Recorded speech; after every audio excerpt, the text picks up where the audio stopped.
അസ്സലാമു അലൈക്കും വറഹ്മത്തുള്ളാഹി. ആഗോള ഇസ്ലാമിക വേദികളിലെ കേരള മുസ്ലിങ്ങളുടെ അഭിമാന സാന്നിധ്യം സമസ്ത കേരള ജംഇയ്യത്തുൽ മുഅല്ലിമീൻ ജനറൽ സെക്രട്ടറിയും Chemmad Darul Huda Islamic university vice ചാൻസലറുമായ ഡോക്ടർ ബഹാഉദ്ദീൻ മുഹമ്മദ് നദ്വി ഉസ്താദ് ദഅവത്തും സ്വഹാബത്തും എന്ന വിഷയത്തെ പുരസ്കരിച്ച് സംസാരിക്കുന്നു. ആദരപുരസ്സരം ക്ഷണിക്കുന്നു. അസ്സലാമു അലൈക്കും വറഹ്മത്തുള്ളാഹി വബറകാതുഹു. സ്റ്റേജിലും സദസ്സിലുമുള്ള സയ്യിദുമാർ, പണ്ഡിതന്മാർ, പൗരപ്രമുഖന്മാർ, വിദേശ പ്രതിനിധികൾ, യുവജന വിദ്യാർത്ഥി സുഹൃത്തുക്കൾ, എല്ലാവർക്കും എൻ്റെ ആശംസകൾ. അള്ളാഹു നമ്മുടെ ഈ സംഗമം സാലിഹായ അമലായി ഖബൂൽ ചെയ്യട്ടെ. സഹാബത്തും ദഅവത്തും എന്ന അതിവിപുലമായൊരു വിഷയമാണ് 8:20 ഞാൻ സംസാരിച്ച് തീർക്കേണ്ടത്. അള്ളാഹു തൗഫീഖ് നൽകട്ടെ. ആമീൻ. സഹാബികൾ മഹാനായ നബി സല്ലല്ലാഹു അലൈഹി വസല്ലമ തങ്ങളുടെ മൂശയിൽ വാർത്തെടുക്കപ്പെട്ടവരാണ്. അവരുടെ പ്രവർത്തനങ്ങൾ നമുക്ക് വിലയിരുത്താനോ വിശദീകരിക്കാനോ പ്രതിപാദിക്കാനോ സാധിക്കാത്തത്ര പടർന്ന് പന്തലിച്ച് അർത്ഥഗർഭമായി ചിന്തോദ്ദീപകമായി നിലകൊള്ളുന്നതാണ്. اللهم صل على سيدنا محمد وعلى آل سيدنا محمد. الله أكبر الله أكبر الله أكبر الله أكبر الله أكبر الله أكبر. أشهد أن لا إله إلا الله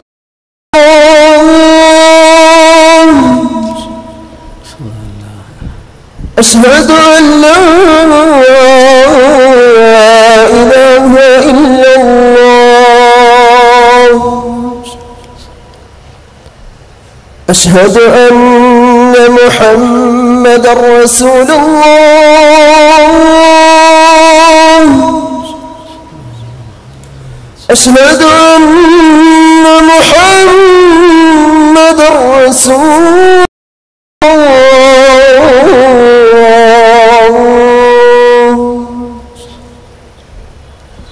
حي على الصلاة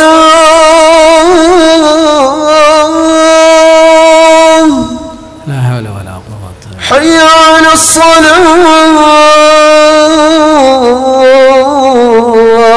الصلاة حي على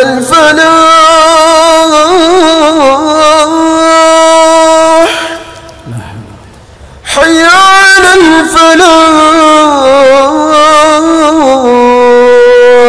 الفلاح.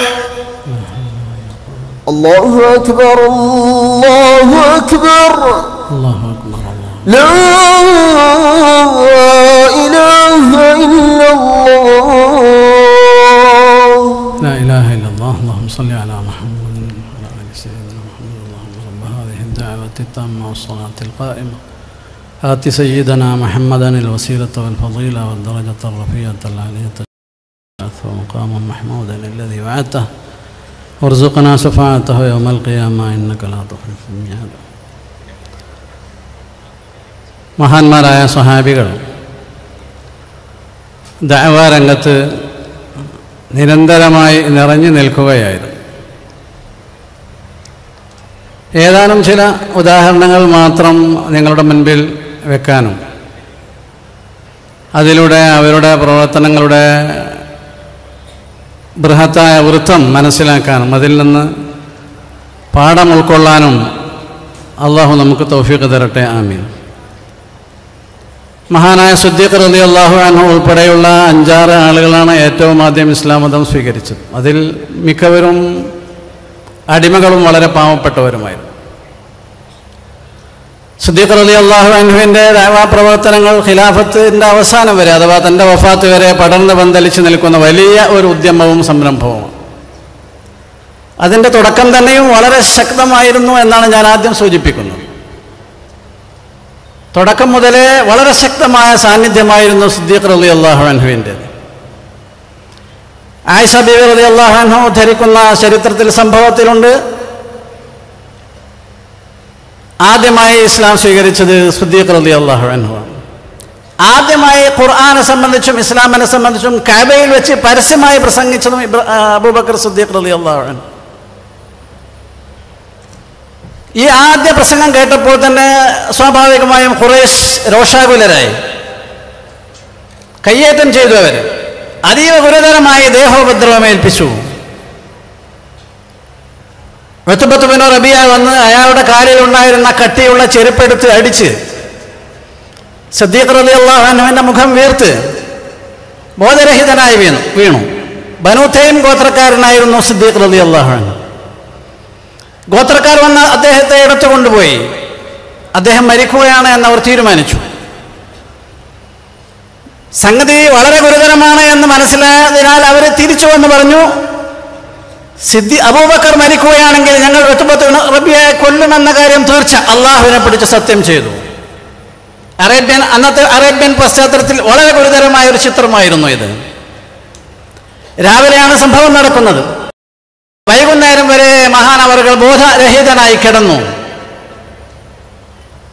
വൈകുന്നേരമായപ്പോൾ ആളുകൾ ഇങ്ങനെ വിളിച്ചു നോക്കുന്നുണ്ട്, സംസാരിക്കാൻ പ്രേരിപ്പിക്കുന്നുണ്ട്.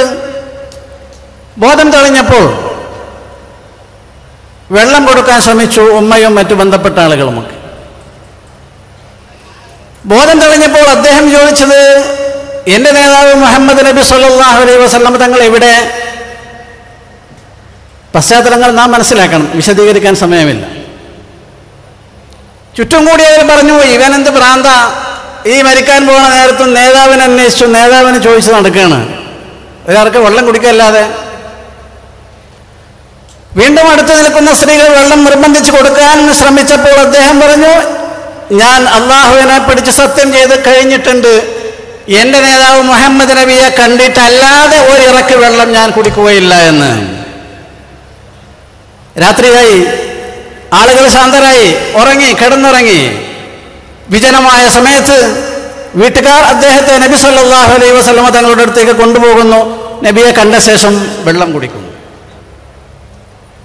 ഇതാണ് സിദ്ദീഖ് റളിയല്ലാഹു അൻഹുവിന്റെ വ്യക്തിത്വത്തിന്റെ, ഇസ്ലാമിക് പേഴ്സണാലിറ്റിയുടെ തുടക്കം.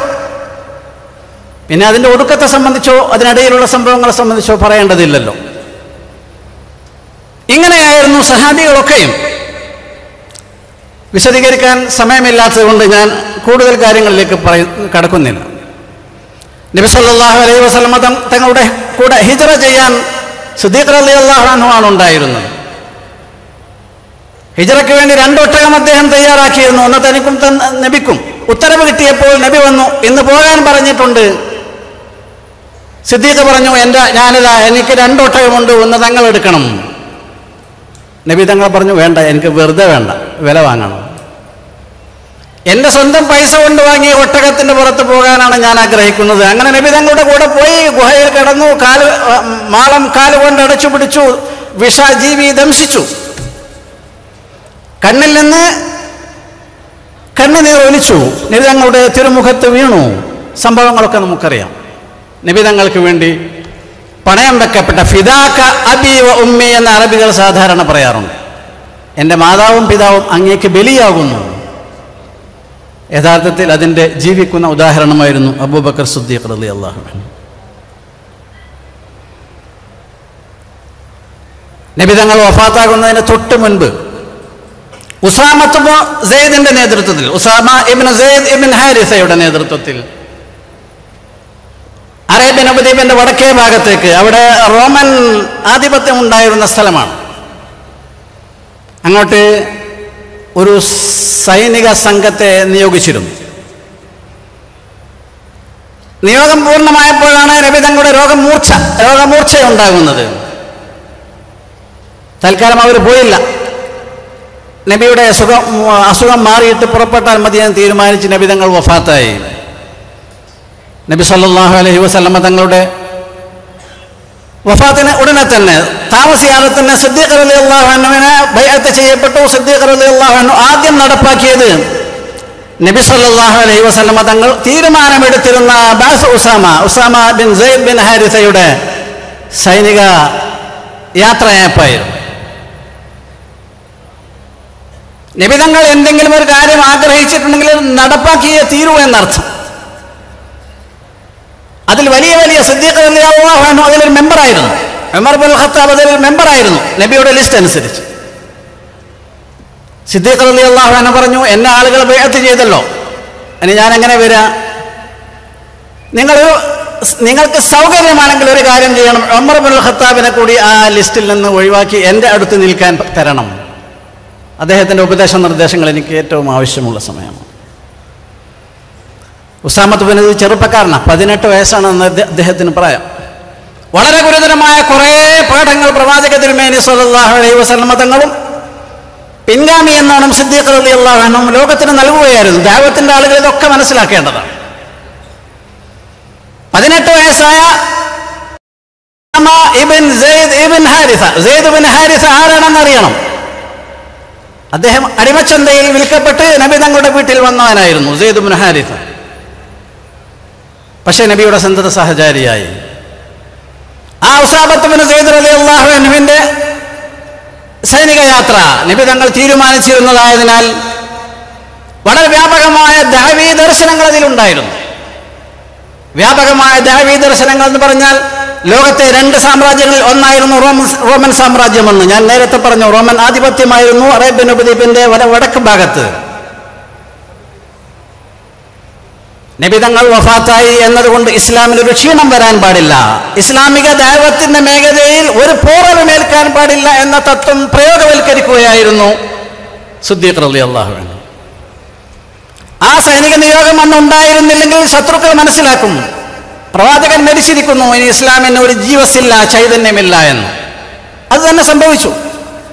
നബിതങ്ങൾ വഫാത്തായ ഉടനെ കുറെ ആളുകൾ ദീനിൽ നിന്ന് തിരിച്ചുപോയി, മുർത്തദ്ദീങ്ങളായി. ഫിത്നത്തുർ റിദ്ദ വളരെ പ്രസിദ്ധമാണ് ഇസ്ലാമിക ചരിത്രങ്ങളിൽ. കുറെ ആളുകൾ നിസ്കരിക്കുന്ന ആളുകളാണ്, ഞങ്ങൾ ഇനി സക്കാത്ത് കൊടുക്കുകയില്ല, സക്കാത്ത് വാങ്ങാൻ നബിയോടാണ് കൽപ്പിച്ചിരുന്നത് എന്നുള്ള വളഞ്ഞ ന്യായമാണ് അവർ കണ്ടെത്തിയത്. നബിയോട് അല്ലാഹു കൽപ്പിച്ചതാണ്, ഖുദ് മിൻ അംവാലിഹിം സദഖതൻ തുതഹിറുഹും ബിഹാ വതുസക്കിഹിം വസല്ലി അലൈഹിം. നബിയെ തങ്ങൾ ആളുകളുടെ സ്വത്തിൽ നിന്ന് സക്കാത്ത് വാങ്ങണം. നബിയോടാണ് വാങ്ങാൻ പറഞ്ഞിരുന്നത്. നബി വഫാത്തായി പോയി, ഇനി ഞങ്ങൾ സക്കാത്ത് കൊടുക്കുകയില്ല എന്ന് പറഞ്ഞ് വലിയൊരു വിഭാഗം ആളുകൾ, മുർത്തദ്ദീങ്ങൾ വേറെ ഒരു വിഭാഗം ആളുകൾ, കള്ളപ്രവാചകവാദികളുടെ അനുയായികൾ വേറെ ഒരു വിഭാഗം. വളരെ ഗുരുതരമായ പരീക്ഷണമായിരുന്നു ഇസ്ലാം നേരിട്ടിരുന്നത്. വളരെ ശക്തമായ പാദം വളരെ ശക്തമായി ഊന്നിപ്പിടിച്ച് നിന്നുകൊണ്ട് സിദ്ദീഖ് റളിയല്ലാഹു അൻഹു അതിനെ ശക്തമായി നേരിട്ടു എന്നതാണ് ദഅവാ മേഖലയിൽ സിദ്ദീഖ് റളിയല്ലാഹു അൻഹുവിൽ നിന്ന് ലോകം പഠിക്കേണ്ട പാഠം.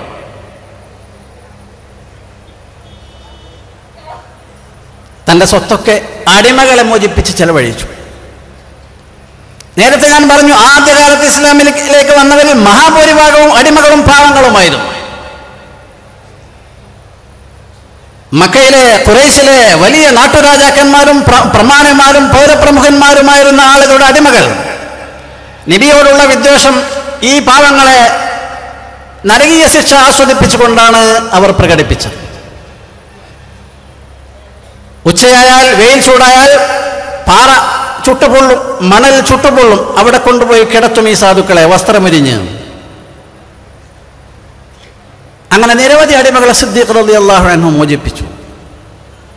അവരോട് പറഞ്ഞു, ഈ മിസ്കീനെ ഈലാ മതാ തുഅദിബു ഹാദൽ മിസ്കീൻ, ഈ പാവത്തെ നീ എത്ര വരെ ഇങ്ങനെ ശിക്ഷിക്കാം? ഉത്ബത്ത് പറയുന്നു, നീ തന്നെയാണ് ഈ ഫിത്ന മുഴുവൻ നാട്ടിലുണ്ടാക്കിയത്, നീ രക്ഷിച്ചോ? ആയിക്കോട്ടെ, ഞാൻ രക്ഷിച്ചോളാം, ഞാൻ പരിഹാരം പറയാം. എൻ്റെ അടുത്ത് ഇവനേക്കാൾ, ബിലാലിനേക്കാൾ ശക്തനായ ഒരു അടിമ വേറെയുണ്ട്. നല്ല കടുകടുത്ത ശാരീരികാരോഗ്യമുള്ള ഒരടിമ. അവൻ നിങ്ങളുടെ ദീനില്ല, മുശ്രിക്ക, അവനെ ഞാൻ അങ്ങോട്ട് തരാം, പകരം ഇവനെ തന്നാൽ മതി. ആയിക്കോട്ടെ. കൈമാറ്റം നടന്നു, എക്സ്ചേഞ്ച് നടന്നു.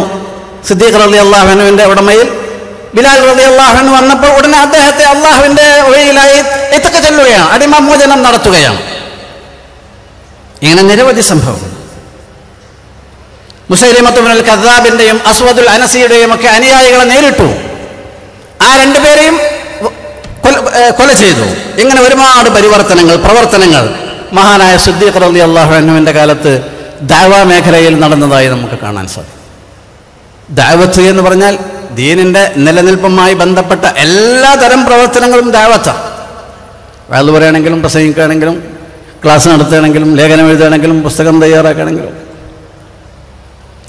ഇനി ഉമർ ഇബ്നുൽ ഖത്താബിലേക്ക് നീങ്ങിയാലോ, ഉമർ ഇബ്നുൽ ഖത്താബ് ആദ്യം ഇസ്ലാം മതം സ്വീകരിച്ചിരുന്നില്ല.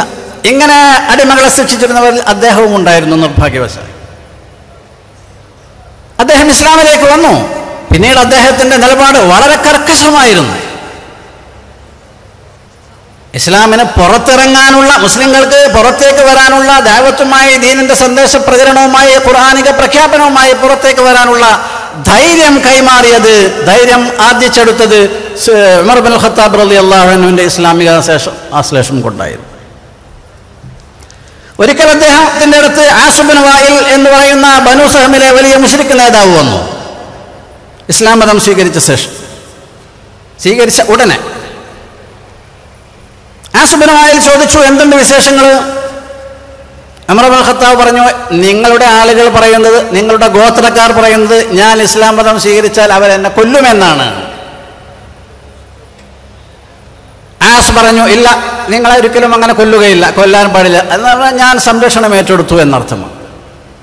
അങ്ങനെ അവരുടെ സംഭാഷണം കഴിഞ്ഞ് ആസ് ഇബ്നു വായിൽ തിരിച്ചു ചെന്നപ്പോൾ അദ്ദേഹത്തിൻ്റെ ഗോത്രക്കാരെല്ലാം കൂട്ടമായി ഒഴുകിയൊരുകയാണ് മക്കയിലേക്ക്. അദ്ദേഹം ചോദിച്ചു, നിങ്ങളെങ്ങോട്ടാ? ഞങ്ങൾ ഈ മതം മാറിയ ഇബ്നുൽ ഖത്താബിൻ്റെ അടുത്തേക്കാണ്, ഉമറിൻ്റെ അടുത്തേക്കാണ്. അദ്ദേഹം പറഞ്ഞു, നിങ്ങൾ അങ്ങോട്ട് പോകാൻ പാടില്ല. ഉമറിന് നിങ്ങൾ പ്രതികൂലമായി അദ്ദേഹത്തിനെതിരെ നിങ്ങളൊന്നും പറയുകയോ പ്രവർത്തിക്കുകയോ ചെയ്യരുത്. അങ്ങനെ ഉമർ ഇബ്നുൽ ഖത്താബ് റളിയല്ലാഹു അൻഹുവിന് നിസ്തന്ത്രമായി, സർവതന്ത്ര സ്വതന്ത്രമായി ദീനീ പ്രവർത്തനം നടത്താനുള്ള അവസരങ്ങൾ കൈവന്നു. അങ്ങനെയാണ് അദ്ദേഹം പുറത്തേക്ക് വന്നത്. ഈ പുറത്തേക്ക് വരാനുള്ള അവസരം മുസ്ലിംകൾക്ക്, അന്നത്തെ പാവപ്പെട്ട ദുർബലരായ മുസ്ലിമീങ്ങൾക്ക് കൈവരിച്ചു കൊടുത്തു എന്നത് വളരെ വലിയ അമൂല്യമായ, വിലമതിക്കാനാവാത്ത ഒരു നേട്ടമായിരുന്നു. അന്നത്തെ മുസ്ലിമീങ്ങളുടെ എണ്ണം 40, 50, 70 എന്നൊക്കെയുള്ള അഭിപ്രായങ്ങൾ, വ്യത്യസ്ത അഭിപ്രായങ്ങൾ, വളരെ കുറച്ചായിരുന്നു മുസ്ലിമീങ്ങൾ എന്നർത്ഥം. ആ കാലഘട്ടത്തിൽ ഉമർ ഇബ്നുൽ ഖത്താബ് റളിയല്ലാഹു അൻഹു സ്വയം സുരക്ഷിതത്വം നേരത്തെ പറഞ്ഞ ആസ് ഇബ്നു വായിൽ മുഖേനയും മറ്റും നേടിയെടുത്ത് ദീനിന്റെ വ്യാപകമായ ദഅവാ പ്രവർത്തനങ്ങളിൽ മഹാനവർകൾ വ്യാപൃതനായി. പിന്നെ നേരത്തെ പറഞ്ഞതുപോലെ ബിലാൽ ഇബ്നു റബാഹ് റളിയല്ലാഹു അൻഹു, അമ്മാർ, യാസിർ, സുമയ്യ, ഒരുപാട് ആളുകൾ ഇസ്ലാം മതത്തിലേക്ക് കടന്നു വന്ന ആദ്യ മുമ്പന്മാരായ ആളുകളുണ്ടായിരുന്നു. ആദ്യത്തെ 6 ആളുകളുടെ 7 ആളുകളുടെ ഒക്കെ കൂട്ടത്തിൽ ഇസ്ലാമിലേക്ക് വന്നവരാണ് ഞാൻ ഈ പേര് പറഞ്ഞവരൊക്കെ. അവരൊക്കെ അടിമകളാണ്, നാട്ടിൽ നിന്ന് വന്നവരാണ്. സുഹൈബ് റളിയല്ലാഹു അൻഹു റോമിൽ നിന്ന് വന്നതാണ്, യൂറോപ്പുകാരനാണ്. വേറെയും യൂറോപ്യന്മാരുണ്ടായിരുന്നു. ബിലാൽ, അമ്മാർ, സുമയ്യ ഇവരൊക്കെ ആഫ്രിക്കയിൽ നിന്ന് വന്നവരാണ്. സൽമാൻ അൽ ഫാരിസി പേർഷ്യയിൽ നിന്ന് വന്ന വ്യക്തിയായിരുന്നു. ഇങ്ങനെ ലോകത്തിൻ്റെ നാനാഭാഗത്തു നിന്നും അള്ളാഹു വളരെ ആസൂത്രിതമായി തൻ്റെ പ്രസ്ഥാനം ഒരു പുതിയ രംഗത്തേക്ക് കൊണ്ടുവരാനുള്ള ആസൂത്രണങ്ങൾ ചെയ്തതുകൊണ്ടാണ് ഇങ്ങനെ വിദേശികളൊക്കെ അണിനിരന്നുകൊണ്ടുള്ള ഒരു പ്രസ്ഥാനമായി തുടക്കത്തിൽ തന്നെ ചെറിയതാണെങ്കിലും ഇസ്ലാമിൻ്റെ ആരംഭം നമുക്ക് കാണാൻ സാധിക്കും. ഒരു കാര്യം ഞാൻ പറയാൻ വിട്ടു. ആദ്യം നവാസ് നിസാർ എന്ന് പറയുന്ന പ്രൊഫസർ നവാസ് നിസാർ, അദ്ദേഹം ഇന്നലെ ഇവിടെ പ്രസംഗിച്ചു പോയാളാണ്. അതീവ ഗുരുതരമായ രോഗം ബാധിച്ച് അദ്ദേഹം വളരെ ഗുരുതരമായ പ്രതിസന്ധിയിലാണ്. കോഴിക്കോട് മിംസ് ആശുപത്രിയിൽ. അള്ളാഹു സുബ്ഹാനഹു വ തആല അദ്ദേഹത്തിന് പരിപൂർണമായ ശിഫ നൽകുമാറാകട്ടെ. വളരെ ചെറുപ്പക്കാരനാണ്. നമ്മുടെ സമുദായത്തിനും നമ്മുടെ പ്രസ്ഥാനത്തിനുമൊക്കെ വലിയ അഭിമാനകരമായ ഒരു വ്യക്തിത്വത്തിൻ്റെ ഉടമയാണ്. കണ്ണ് കാണാത്ത വ്യക്തിയാണ്. എന്നാലും അദ്ദേഹം വലിയ ഉന്നത വിദ്യാഭ്യാസമൊക്കെ നേടി ഡൽഹിയിലും നമ്മുടെ നാട്ടിലുമൊക്കെ ഇങ്ങനെയുള്ള പല പരിപാടികളിലും സജീവമായി പങ്കെടുക്കുന്ന വ്യക്തിയാണ്. ദാറുൽ ഹുദ ഇസ്ലാമിക് യൂണിവേഴ്സിറ്റിയുടെ സെനറ്റ് മെമ്പറാണ്. അദ്ദേഹം ഇന്നലെ ഇവിടെ നിന്ന് പ്രസംഗിച്ചു പോയി. അതിനുശേഷം അബോധാവസ്ഥയുണ്ടായി, ആശുപത്രിയിലാണ്. അള്ളാഹു പൂർണ്ണമായ ശിഫ നൽകുമാറാകട്ടെ. ബിലാൽ ഇബ്നു റബാഹ് റളിയല്ലാഹു അൻഹു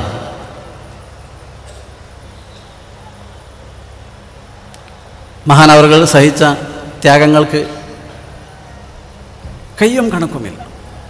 ഒരു മനുഷ്യന് വേറെ ഒരു മനുഷ്യനെ ഇങ്ങനെ ആക്രമിക്കാനും മർദ്ദിക്കാനും ക്രൂരമായി പീഡിപ്പിക്കാനും സാധിക്കുമോ എന്ന് ഒരു സാമാന്യ മാനസികാവസ്ഥയിലുള്ള ഏതൊരു മനുഷ്യനും ചിന്തിച്ചു. ബിലാലല്ലാത്ത മറ്റു പല ആളുകളും ഈ ശത്രുക്കളുടെ ഗുരുതരമായ പീഡനങ്ങളേറ്റ് അവരാവശ്യപ്പെട്ടത് പറഞ്ഞു എന്ന് പറഞ്ഞാൽ അള്ളാഹുവിനെ നിഷേധിക്കണം എന്ന് അറിയായിക്കോട്ടെ, ഞാൻ നിഷേധിച്ചോളാം. ലാത്ത് ഉസ്സായ അംഗീകരിക്കണം എന്ന് പറയും. ഞാൻ അംഗീകരിച്ചോളാം. ബിലാൽ ഇബ്നു റബാഹ് റളിയല്ലാഹു അൻഹു അതിന് സന്നദ്ധനായില്ല എന്ന്. അദ്ദേഹം അഹദ് അഹദ് എന്ന് പറഞ്ഞ് പ്രസിദ്ധമാണ് അദ്ദേഹത്തിൻ്റെ ചരിത്രം. ഇതൊക്കെ ദഅവത്തിന്റെ മേഖലയിൽ വലിയ സ്വാധീനങ്ങൾ ഉണ്ടാക്കി എന്നാണ് നാം മനസ്സിലാക്കേണ്ടത്. മക്കയിലെ ഈ തെണ്ടിപ്പിള്ളയുടെ കയ്യിലേക്ക് ഏൽപ്പിച്ചു കൊടുത്തു. അദ്ദേഹത്തിന്റെ കൈകാലുകളിൽ കയറും ചങ്ങലയും ഒക്കെ ഇട്ട് ഖുറൈശ് നേതാക്കൾ ഈ ചക്കന്മാർ ഇദ്ദേഹത്തെ തെരുവീതിയിലൂടെ ഒക്കെ നടത്തി. അപ്പോഴൊക്കെ അഹദ് എന്നാണ് അദ്ദേഹം പ്രഖ്യാപിച്ചത്. ലാ ഇലാഹ ഇല്ലല്ലാഹ് മുഹമ്മദുർ റസൂലുള്ളാഹ്. നിഷ്പക്ഷരായ ആളുകളെപ്പോലും വശീകരിക്കുന്ന വശ്യമായ ഒരു ശക്തിയുണ്ട് ഇത്തരം ദൃശ്യങ്ങൾക്ക്, രംഗങ്ങൾക്ക്. ഇങ്ങനെയൊക്കെ പീഡനങ്ങളും അക്രമങ്ങളും മർദ്ദനങ്ങളും ഏറ്റിട്ട് എന്തുകൊണ്ടാണ് ഇദ്ദേഹം ഇത് പറയുന്നത്? കുറെ ആളുകൾ അങ്ങനെ ചിന്തിക്കുമല്ലോ. ദഅവിയായ വലിയ സ്വാധീനമുണ്ടാക്കുന്നത്. അങ്ങനെയാണ് ബിലാൽ ഇബ്നു റബാഹ് റളിയല്ലാഹു അൻഹു ഇസ്ലാമിൻ്റെ ആദ്യകാലത്ത് വളരെ വലിയ സമ്പന്നമായ ഒരു ചരിത്രാധ്യായത്തിൻ്റെ സ്രഷ്ടാവായി മാറുന്നത്. ആൽ യാസിർ എന്ന് പറഞ്ഞാൽ ഒരു കുടുംബം തന്നെ. അമ്മാർ ഇബ്നു യാസിർ, സുമയ്യ ഒന്നായി ഇസ്ലാം മതം സ്വീകരിച്ചു. ബനു മഖ്സൂം എന്ന ഗോത്രത്തിൻ്റെ കസ്റ്റഡിയിലായിരുന്നു അവരുടെ അടിമകളായിരുന്നു. ബനു മഖ്സൂം ഇങ്ങനെ ഇവരെ ശിക്ഷിക്കാൻ മരുഭൂമിയിലേക്ക് കൊണ്ടുപോകും. വെയിൽ ചൂടായാൽ മാറ്റിപ്പറയുന്നവരെ ശിക്ഷിക്കും. അല്ലെങ്കിൽ ഇങ്ങനെ നീ മരിക്കും ഹത്താ തക്ഫുറ ബി മുഹമ്മദ് ഔ തുഖിറ ബില്ലാത്തി വൽ ഉസ്സ. ഇവരുടെ കൈ ദഅവാരംഗത്തുള്ള അടിയുറച്ചുള്ള ഈ നിൽപ്പ് മക്കയിൽ വലിയ സ്വാധീനമാണ് ഉണ്ടാക്കിയത്. വലിയ പരിവർത്തനങ്ങളും മാറ്റങ്ങളുമാണ് ഉണ്ടാക്കിയത് എന്ന് അന്നത്തെ മക്കയുടെ ചരിത്രം എടുത്ത് പരിശോധിച്ച് നോക്കിയാൽ നമുക്ക് കാണാൻ സാധിക്കും. സഅദ് ഇബ്നു അബി വഖാസ് സഹാബികളുടെ മുൻപന്തിയിലുള്ള ഒരു വ്യക്തിയാണ്. സഅദ് ഇബ്നു അബി വഖാസ് അദ്ദേഹം ഇസ്ലാം മതം സ്വീകരിച്ചു. മാതാപിതാക്കളോട് വലിയ സ്നേഹവും വാത്സല്യവും ആദരവും ഒക്കെ ഉള്ള വ്യക്തിയായിരുന്നു സഅദ്. പക്ഷേ മാതാപിതാക്കൾ അംഗീകരിച്ചില്ല. ഉമ്മ ചോദിച്ചു, നീയല്ലേ പറയാറുള്ളത് നിന്റെ പ്രവാചകൻ മാതാപിതാക്കളെ ബഹുമാനിക്കാൻ കൽപ്പിക്കാറുണ്ട്, എന്നിട്ട് എന്നെ എന്തുകൊണ്ടാണ് നീ ബഹുമാനിക്കാത്തത്? നീ ഈ മതം വലിച്ചെറിയണം. അല്ലാത്ത പക്ഷം ഞാൻ ഇനി ആഹാരം അന്നപാനാദികൾ കഴിക്കില്ല. നിരാഹാരം പ്രഖ്യാപിച്ചു. ഒരു ദിവസം കഴിഞ്ഞു, 2 ദിവസം കഴിഞ്ഞു, 3 ദിവസം കഴിഞ്ഞു. സഅദ് ഉണ്ടായിരുന്ന മാതൃവന്ദനയോടുകൂടി തന്നെ പലവട്ടം മാതാവിനെ സമീപിച്ച്, ഉമ്മ നിങ്ങൾ വെള്ളം കുടിക്കണം, ഭക്ഷണം കഴിക്കണം. ഞാൻ ചെയ്യൂല, ഞാൻ ശപഥം ചെയ്തു കഴിഞ്ഞിട്ടുണ്ട്. നീ ഇസ്ലാം കൈയൊഴിയുന്നതുവരെ ഞാൻ വെള്ളം കുടിക്കുകയില്ല, ഭക്ഷണം കഴിക്കുകയില്ല എന്ന്. അവസാനം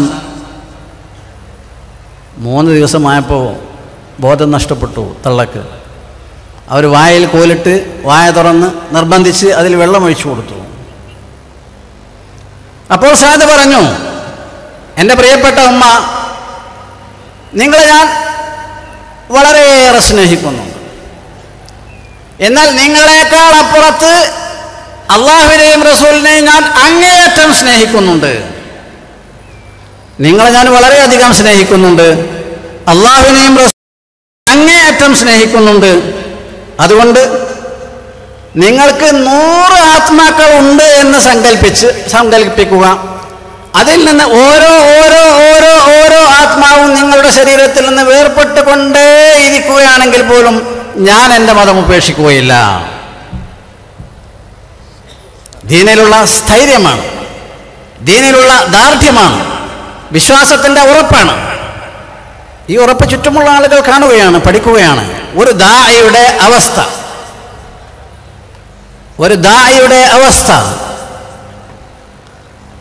അയാളുടെ 1000 പ്രസംഗത്തേക്കാൾ ഫലപ്രദമാണ് എന്നാണ് ആപ്തവാക്യം. അയാളുടെ നിലപാട്, അയാളുടെ വിശ്വാസത്തിലുള്ള ദാർഢ്യത, അയാളുടെ കർമ്മങ്ങളിലുള്ള ആത്മാർത്ഥത, അയാളുടെ പ്രവർത്തനങ്ങളിലുള്ള ഗുണകാംക്ഷ തുടങ്ങിയുള്ളതൊക്കെ ആളുകളിൽ വലിയ സ്വാധീനം ചെലുത്തും. ഖബ്ബാബ് ഇബ്നുൽ അറത്ത് റളിയല്ലാഹു അൻഹു ഇങ്ങനെ ആദ്യകാലത്ത് ഇസ്ലാമിലേക്ക് വന്ന ഒരു പാവപ്പെട്ടാണ് ഖബ്ബാബ് ഇബ്നുൽ അറത്ത്. യഥാർത്ഥത്തിൽ അദ്ദേഹം അറബിയാണ്. അറേബ്യൻ ഉപദ്വീപിന്റെ നജിദ് പ്രവിശ്യയിൽ നിന്ന് ഒരു ഗോത്രം അവരുടെ നാട് കയ്യേറ്റം നടത്തി, അക്രമം നടത്തി, കവർച്ച നടത്തി, പെണ്ണുങ്ങളെ അറസ്റ്റ് ചെയ്തു, കുട്ടികളെ പിടിച്ചു കൊണ്ടുവന്നു. അതിൽപ്പെട്ട ഒരു കുട്ടിയായിരുന്നു ഹബ്ബാബ്. അങ്ങനെ അദ്ദേഹം അടിമയായി മക്കയിൽ വിൽക്കപ്പെട്ടത്. അദ്ദേഹത്തിൻ്റെ യജമാനത്തി ഉമ്മു അൻമാർ എന്ന് പറയുന്നൊരു സ്ത്രീയായിരുന്നു. ഇദ്ദേഹം കൊല്ലപ്പണി ചെയ്തു. കൊല്ലപ്പണി അറിയുന്ന ആളാണ്. ആ ജോലിയാണ് അദ്ദേഹം ചെയ്തിരുന്നത്. ഇതിനിടയിൽ അദ്ദേഹം ഇസ്ലാമിനെ സംബന്ധിച്ച് കേട്ടു, നബിയെ സംബന്ധിച്ച് പഠിച്ചു, ഇസ്ലാം മതം സ്വീകരിച്ചു. ഈ നേതാക്കളുടെ അടുത്ത് വിവരമെത്തി. അവർ ഇദ്ദേഹത്തിൻ്റെ വർക്ക്ഷോപ്പിലേക്ക് കടന്നു വരികയാണ്. എല്ലാവരും കൂട്ടമായി വരാം. മാനത്തിയുണ്ട്, അവരുടെ ആങ്ങളയുണ്ട്, മറ്റു പല ആളുകളുമുണ്ട്. നീ ഇങ്ങനെ പുതിയ മതം സ്വീകരിച്ചു എന്ന് കേട്ടല്ലോ. ആ, ഞാൻ സ്വീകരിച്ചിട്ടുണ്ട്. എന്നുവെച്ചാൽ അത് ഒഴിവാക്കണം. ലാത്തിനോ ഇസക്കൊക്കെ ഇബാദത്ത് ചെയ്ത് എന്ത് കിട്ടണം? അതുകൊണ്ട് ഞാൻ അതിൽ തന്നെയാണ്. ഇവരെല്ലാവരും കൂട്ടമായി ആക്രമിച്ചു. അദ്ദേഹം ബോധരഹിതനായി. പിന്നെ തുടർന്ന് അങ്ങോട്ട് ശിക്ഷകൾ തന്നെയായിരുന്നു. ശിക്ഷ സഹിക്കവയ്യാതായപ്പോൾ അദ്ദേഹം ഇവർക്കെതിരെ പ്രാർത്ഥിച്ചു, പഠിച്ചവനെ ഇവർക്ക് എന്തെങ്കിലും ശിക്ഷ കൊടുക്കണം, എന്നെ വല്ലാതെ പീഡിപ്പിക്കണം, ഗത്യന്തരം. അങ്ങനെ യജമാനത്തിക്കൊരു തലവേദന ഉണ്ടായി. വൈദ്യർ പറഞ്ഞു, ഇരുമ്പ് ചൂടാക്കിയിട്ട് ഇങ്ങനെ ഇടയ്ക്കിടയ്ക്ക് ഇങ്ങനെ ചെറുങ്ങനെ അടിക്കണം. അപ്പോൾ ഇരുമ്പ് ചൂടാക്കാൻ അറിയണ ആൾ ഹബ്ബാബേനാണ്. ഹബ്ബാബിനെ തന്നെ ഏൽപ്പിച്ചു ഡ്യൂട്ടി, തിരിച്ചടി. സിബാ ഇബ്നു അബ്ദുൽ ഉസ്സയാണ് യജമാനത്തിയുടെ സഹോദരൻ. ഇദ്ദേഹം മിക്കവാറും യുദ്ധങ്ങളിൽ പങ്കെടുത്ത ആളാണ്. ആ യുദ്ധത്തിൽ ഹംസത്ത് ഇബ്നു അബ്ദുൽ മുത്തലിബ് റളിയല്ലാഹു അൻഹു സിബാ ഇബ്നു അബ്ദുൽ ഉസ്സയെ സ്വന്തം കൈകൊണ്ട് കൊല ചെയ്യുന്നത് കണ്ട് ആനന്ദിക്കാൻ, ആസ്വദിക്കാൻ അവസരമുണ്ടായി ഖബ്ബാബ് ഇബ്നുൽ അറത്ത്.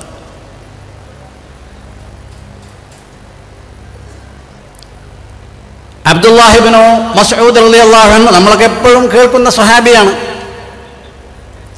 അബ്ദുല്ലാഹി ഇബ്നു മസ്ഊദ് റളിയല്ലാഹു അൻഹു അദ്ദേഹം ഉഖ്ബത്ത് ഇബ്നു അബീ മുഅയ്ത്തിൻ്റെ ആടുകളെ മേച്ചിരുന്ന പാവപ്പെട്ട ആളാണ്. ഒരിക്കൽ അദ്ദേഹം ഇങ്ങനെ ആട് മേച്ചു കൊണ്ടിരുന്നപ്പോൾ അപരിചിതരായ രണ്ടാളുകൾ ആട്ടിൻകൂട്ടത്തിൻ്റെ നേരെ നടന്നു വരാം. എന്താ കുട്ടിയെ കുറച്ച് പാല് തരാനുണ്ടോ? ദാഹവും വിശപ്പൊക്കെ ശക്തിയായിട്ടുണ്ട്. എനിക്ക് പാല് തരാൻ പറ്റൂല, ഞാനിത് മേക്കുന്ന ആളാണ്, ഞാൻ മുഅ്തമനാണ്, എന്നെ വിശ്വസിച്ചാണ് എൻ്റെ യജമാനൻ ഉഖ്ബത്ത് ഇബ്നു അബീ മുഅയ്ത്ത് ആടുകളെ നോക്കാൻ ഏൽപ്പിച്ചിട്ടുള്ളത്, അതുകൊണ്ട് എനിക്ക് പാല് തരാൻ പറ്റൂല. എന്നാ ശരി, പാലില്ലാത്തൊരു ചെറിയ ആടുംകുട്ടിനെ കാണിച്ചു തരുക. ആ, കാണിച്ചു കൊടുത്തു. ആടുംകുട്ടി നബിയും അബൂബക്കർ സിദ്ദീഖും ചെന്ന രണ്ടാൾക്കാർ അവർ അവിടെ ഒന്ന് ഇങ്ങനെ തടകിയപ്പോൾ വന്ന് അവർ രണ്ടാളും കുടിച്ച് ഇദ്ദേഹത്തിനും കൊടുത്തു. ചുരുക്കി പറയാം, അദ്ദേഹം വളരെ ഗാഢമായി ചിന്തിച്ച് ഇസ്ലാം മതം സ്വീകരിച്ചു. ഇസ്ലാം മതം സ്വീകരിച്ച് കഅബയിൽ വെച്ച് ഖുർആൻ പരസ്യമായി ഓതി അദ്ദേഹം. ചില ആളുകൾ പറഞ്ഞു, ഖുറൈശിനെ ഖുർആൻ ഓതി കൊടുക്കാൻ നമുക്കാർക്കും കഴിയാറില്ലല്ലോ, അതിന് ധൈര്യമുള്ള ആരെങ്കിലും ഉണ്ടോ നമ്മളെ കൂട്ടത്തിൽ? അപ്പോൾ അബ്ദുല്ലാഹി ഇബ്നു മസ്ഊദ് പറഞ്ഞു, ഞാൻ ചെയ്യാം, നിങ്ങൾ പറ്റൂല. നല്ല ബഹുജന പിന്തുണയുള്ള അല്ലെങ്കിൽ കബീലക്കാരുടെ ശക്തമായ പിന്തുണയുള്ള ആൾക്കാരെ കിട്ടണം, അപ്പോഴേ ചോദ്യം ചെയ്യാൻ ആളുണ്ടാവുള്ളൂ. നിങ്ങളുമായിട്ടുള്ള ആൾക്കാരായാലും ഒന്നായിട്ട് ഒരു പറിച്ച് ചിന്തിക്കളയും. അത് വേണ്ട, എൻ്റെ സംരക്ഷണം പഠിച്ചോ ഏറ്റെടുത്തോളൂ, ഞാൻ ചെയ്യാറ് ഖുർആൻ ഓതി ഉറക്കാൻ. അപ്പോൾ ഈ കഅബയുടെ ചുറ്റുഭാഗമാണ് ഇവരൊക്കെ വീട്, എപ്പോഴും അവിടെ അങ്ങനെ വലഞ്ഞു തിരിഞ്ഞ് നടക്കുന്നുണ്ടാവും. ഖുർആൻ ഓതി ഒച്ചത്തിൽ ഖുർആൻ ഓതിയപ്പോൾ ഖുറൈശികളൊക്കെ ഓടിക്കൂടി ആക്രമിച്ച് മർദ്ദിച്ച് ബോധരഹിതനായി. കുറേ കഴിഞ്ഞപ്പോൾ ബോധം തെളിഞ്ഞു. അപ്പോൾ ബാക്കിയുള്ളവർ പറഞ്ഞു, ഇതോ ഞങ്ങൾ ആദ്യം തന്നെ പറഞ്ഞു നിങ്ങളത് ഓതാൻ നിൽക്കണ്ടെന്ന്, ഇവരെന്തെങ്കിലും കാണിച്ചാൽ ചോദിക്കാൻ ആളുണ്ടാവില്ല. അദ്ദേഹം പറഞ്ഞു, എനിക്ക് ചോദിക്കാൻ ആൾ വേണ്ട, ഞാൻ വേണമെങ്കിൽ നാളെ രാവിലെ വീണ്ടും ഓതിക്കോളാം. അത് വേണ്ട എന്ന് പറഞ്ഞാൽ ആ കഥ, ആ സംഭവം നിർത്തിവെച്ചു എന്നാണ് ചരിത്രം. ചുരുക്കി പറഞ്ഞാൽ സഹാബത്തിൻ്റെ ദഅവാ രംഗത്തുള്ള പ്രവർത്തനങ്ങൾ. ഇനി ഒരുപാട് സഹാബികളുണ്ട്, സമയം പരിമിതമാണ്, തീരാൻ പോവാണ്. 3 മിനിറ്റ് ബാങ്ക് കൊടുത്ത സമയം എനിക്ക് ഉണ്ടാവുമെന്നാണ് ഞാൻ മനസ്സിലാക്കുന്നത്. ഈ ദഅവാ പ്രവർത്തനങ്ങൾ മാത്രമല്ല, അതായത് വഅദ് പ്രസംഗം അല്ലെങ്കിൽ ഖുർആൻ ഓതൽ മാത്രമല്ല, സമ്പത്ത് ചെലവഴിച്ചു ദഅവീ രംഗത്ത്. സമ്പത്ത് ചെലവഴിച്ചു. സിദ്ദീഖ് റളിയല്ലാഹു അൻഹുവിനെ സംബന്ധിച്ച് നേരത്തെ പറഞ്ഞു, കണ്ടമാനം സമ്പത്ത് ചെലവഴിച്ചു. വിശദീകരിച്ച് പറയാൻ സമയമില്ല. തബൂക്ക് യുദ്ധത്തിലേക്ക് ഫണ്ട് ആവശ്യമുണ്ട്. നബി തങ്ങൾ പറഞ്ഞു ഫണ്ട് ആവശ്യമുണ്ട് ആളുകളുടെ മുമ്പിൽ. ഉസ്മാൻ ഇബ്നു അഫ്ഫാൻ പറഞ്ഞു 100 ഒട്ടകം നമ്മളെ വക, എൻ്റെ വക, 100 ഒട്ടകം എല്ലാ സന്നാഹങ്ങളോടും കൂടി. കാലി ഒട്ടകല്ല, എന്നെ യാത്ര ചെയ്യണമെങ്കിൽ കുറേ സംവിധാനങ്ങളൊക്കെ വേണം. അതെല്ലാം കൂടി ഞാൻ 100 ഒട്ടകം. അപ്പം നബി തങ്ങൾ പറഞ്ഞു പൈസ ഇനിയും ആവശ്യമുണ്ട്. ഉസ്മാൻ ഇബ്നു അഫ്ഫാൻ കൊടുക്കാനല്ല, പിന്നെ ആവശ്യമുണ്ട്. ആവശ്യമുണ്ട് എന്ന് നബിയുടെ ആവശ്യം കേട്ടപ്പോൾ ഉസ്മാൻ ഇബ്നു അഫ്ഫാൻ പറഞ്ഞു എന്നാ 200 ഒട്ടകം എൻ്റെ വക. 200 ഒട്ടകം എന്ന് പറഞ്ഞാൽ 200 കാഡലിക് എന്ന് പറഞ്ഞ മാതിരിയാണ് ഇന്ന്. ഒട്ടകം വലിയ അറബികളുടെ വലിയ സമ്പത്താണ്. പിന്നെയും പറഞ്ഞു തബൂക്ക് വളരെ ദൂരെയാണ്, കാലാവസ്ഥയാണെങ്കിൽ 100% പ്രതികൂലം, രൂക്ഷമായ ചൂട്, 48, 50, 52 ഡിഗ്രി ചൂട്. ആളുകൾ യാത്ര ചെയ്യാൻ കിട്ടൂല. അതുകൊണ്ട് നല്ല യാത്രാ സംവിധാനങ്ങളെങ്കിലും പറഞ്ഞു. യുദ്ധ ഫണ്ടിലേക്ക് പണം ആവശ്യമുണ്ട്. ഉസ്മാൻ ഇബ്നു അഫ്ഫാൻ പറയുന്നു 300 ഒട്ടകം എൻ്റെ വക.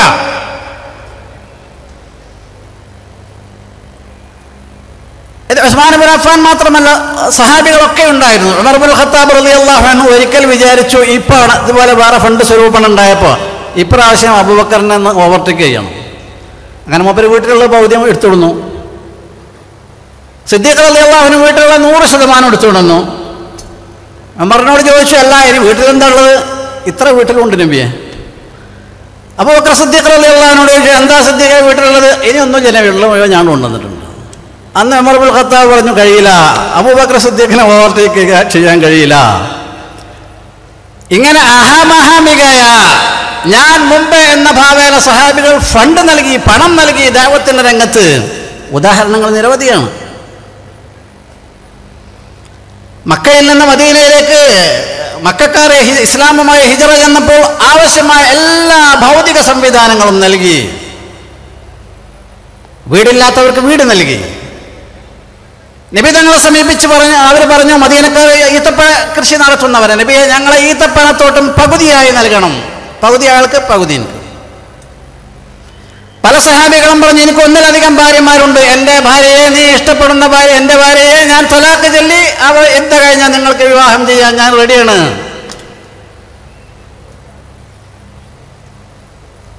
ഇങ്ങനെ എല്ലാ രംഗങ്ങളിലും സമ്പത്ത് നൽകി, ശരീരം നൽകി, ഒക്കെ നൽകി ദഅവത്തിന് വേണ്ടി അവർ ജീവിച്ചു. ദീനിന് വേണ്ടി അവർ ജീവിതം ഒഴിഞ്ഞു വെച്ചു.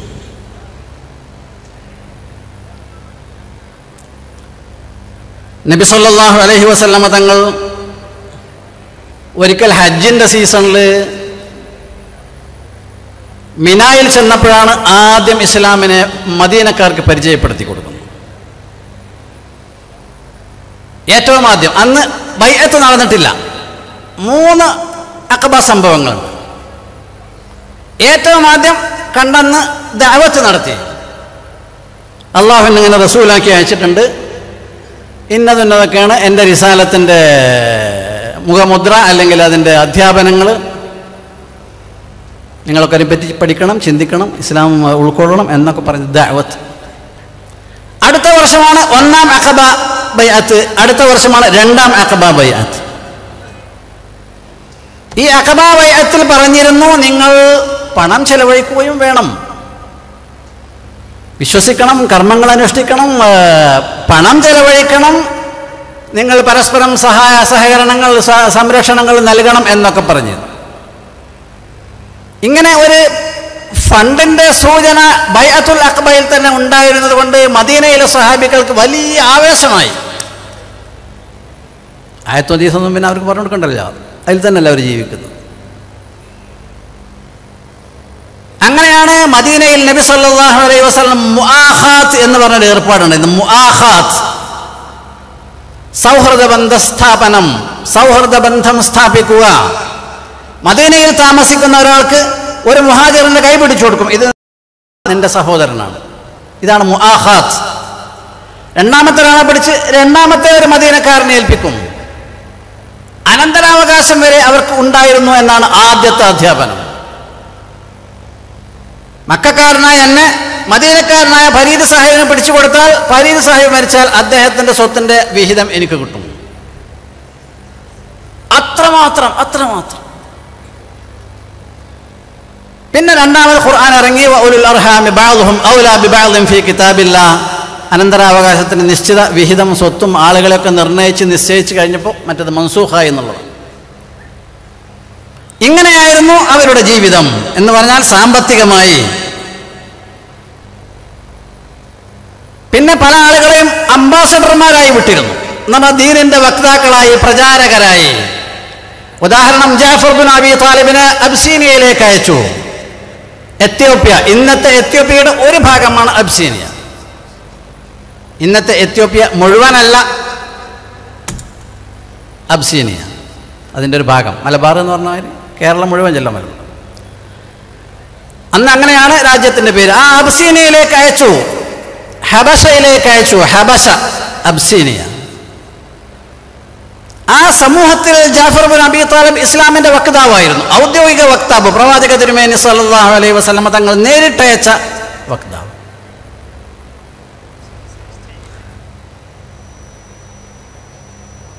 അതുപോലെ തന്നെ അഖബ കഴിഞ്ഞ ഉടനെ മുസ്അബ് ബിൻ ഉമൈർ റളിയല്ലാഹു അൻഹുവിനെ മദീനയിലേക്ക് അയച്ചിട്ടുണ്ട്, മദീനക്കാർക്ക് ഇസ്ലാം പഠിപ്പിച്ചു കൊടുക്കാൻ.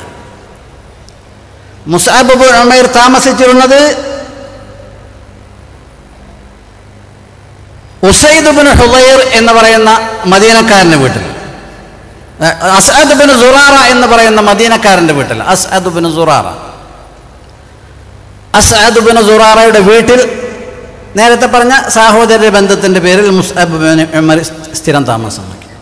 ഒരു ദിവസം അവർ രണ്ടുപേരും ബനു അബ്ദുൽ അഷ്ഹലിനെ ലക്ഷ്യം വെച്ച് പോവുകയാണ്. മദീനയുടെ വേറൊരു ഭാഗത്ത് താമസിക്കുന്ന വലിയൊരു കുടുംബമാണ്, ഗോത്രമാണ്. അതിൻ്റെ നേതാക്കളുണ്ട്, രണ്ട് നേതാക്കൾ, ഒന്ന് സഅദ് ബിൻ മുആദ്, മറ്റൊന്ന് ഉസൈദ് ബിൻ ഹുദൈർ. രണ്ടുപേരെയും സ്വസ്ഥമായ ഒരു ഈത്തപ്പാനത്തോട്ടത്തേക്ക് വിളിച്ചുകൊണ്ടേ ഇസ്ലാമിനെ പറ്റി പറഞ്ഞു കൊടുത്തു. കുറേ സംശയ നിവാരണമൊക്കെ വരുത്തി, പ്രതിപാദനങ്ങളൊക്കെ നടത്തിയപ്പോൾ അവർ രണ്ടുപേരും ഇസ്ലാം മതം സ്വീകരിച്ചു. അവർ ഇസ്ലാം മതം സ്വീകരിച്ചു എന്നല്ല, അവർ തങ്ങളുടെ ഗോത്രത്തിലേക്ക് മടങ്ങാണ്. ഇസ്ലാം മതം ദഅവത്തിന് വേണ്ടി, ഇസ്ലാമിൻ്റെ ദഅവത്തിന് വേണ്ടി. വളരെ കൗതുകകരമായ ഒരു സംഭവം മാത്രം പറയാം. സഅദ് ബിൻ മുആദ് റളിയല്ലാഹു അൻഹു തൻ്റെ കൗമ ബനു അബ്ദുൽ അഷ്ഹലിനെ വിളിച്ചു കൂട്ടിയിട്ട് ചോദിച്ചു. അങ്ങനെ ആളുകളൊക്കെ വിളിച്ചു കൂട്ടി, ഖബീലയിലുള്ള എല്ലാ ആളുകളെയും. അങ്ങനെയൊക്കെയാണ് അവർ അന്നത്തെ ശൈലി. എന്നെപ്പറ്റി നിങ്ങളുടെ അഭിപ്രായം എന്താ? അദ്ദേഹം ചോദിച്ചു. എല്ലാ അപദാനങ്ങളും പുകഴ്ചകളും അദ്ദേഹത്തിന് മേലെ അവർ ചൊരിഞ്ഞു. ഞങ്ങൾ നേതാവാണെന്ന് ചുരുക്കം, സമയജാത്തോണ്ട് ഞാൻ അങ്ങനെ പറയുന്നത്. അപ്പം അദ്ദേഹം പറഞ്ഞു, ശരി, അങ്ങനെയാണെങ്കിൽ നിങ്ങളൊന്ന് പറയാണ്ട്, നിങ്ങളുടെ കൂട്ടത്തിൽ ഓരോറ്റ ആണിനോടും പെണ്ണിനോടും ഇനി ഞാൻ മിണ്ടുകയില്ല, നിങ്ങൾ ഇസ്ലാം മതം സ്വീകരിച്ചാലല്ലാതെ.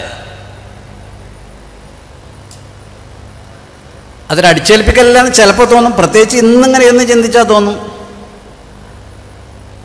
നല്ലതാണെങ്കിൽ അടിച്ചേൽപ്പിക്കണമല്ലോ, അതാണല്ലോ കുട്ടികളെ വായിൽ കയ്യിലിട്ട് കോലിട്ട് മരുന്ന് കൊടുക്കണത്.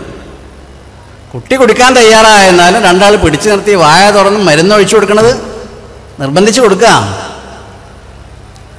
ഇതുപോലെ കരുതിയാൽ മതി, ഞാൻ വിശദീകരിക്കാൻ സമയമില്ല. അപ്പോൾ അദ്ദേഹം പറഞ്ഞു, നിങ്ങൾ ഒരാളോടും ഞാൻ മിണ്ടൂല.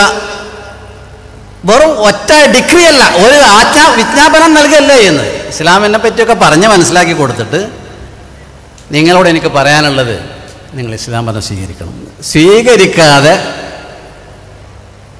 നിങ്ങൾ എന്നോട് മിണ്ടാൻ വരാം, ഞാൻ നിങ്ങളോട് മിണ്ടൂല. അങ്ങനെയായിരുന്നു അവരൊക്കെ ദഅവത്ത് നിർവഹിച്ചിരുന്നത്. ബാങ്കിൻ്റെ 3 മിനിറ്റും കഴിഞ്ഞ് സമയം അവസാനിച്ചിട്ടുണ്ട്, അതുകൊണ്ട് ഞാൻ അവസാനിപ്പിക്കുകയാണ്. അല്ലാഹു സുബ്ഹാനഹു വ തആല മഹാന്മാരായ സ്വഹാബത്തിൻ്റെ ദഅവത്തിൻ്റെ പാഠങ്ങൾ ഉൾക്കൊണ്ട് അതനുസരിച്ച് കർമ്മരംഗത്തിറങ്ങാനും പ്രവർത്തനങ്ങൾ തുടരാനും നമുക്കൊക്കെ തൗഫീഖ് നൽകട്ടെ. വആഖിറു ദഅവാന അനിൽ ഹംദുലില്ലാഹി റബ്ബിൽ ആലമീൻ. അസ്സലാമു അലൈക്കും വറഹ്മത്തുള്ളാഹി. രണ്ട് പ്രത്യേക